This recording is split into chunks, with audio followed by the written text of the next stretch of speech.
C Joseph Vijay எனும் நான்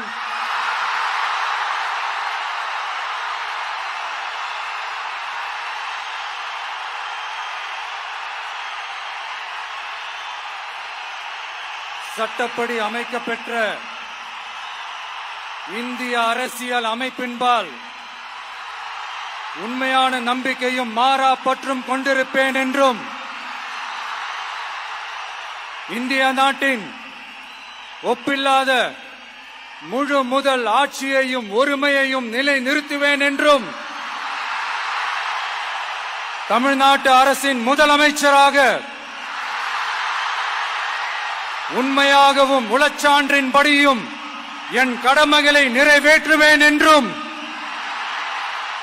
அரசியல் அமைப்பிற்கும் சட்டத்திற்கும் இணங்க அச்சமும் ஒருதலை சார்பும் இன்றி விருப்பு வெறுப்பை விலக்கி பலதரப்பட்ட மக்கள் அனைவருக்கும் நேர்மையானதை செய்வேன் என்றும் ஆண்டவன் மீது ஆணையிட்டு உறுதிமொழிகிறேன்.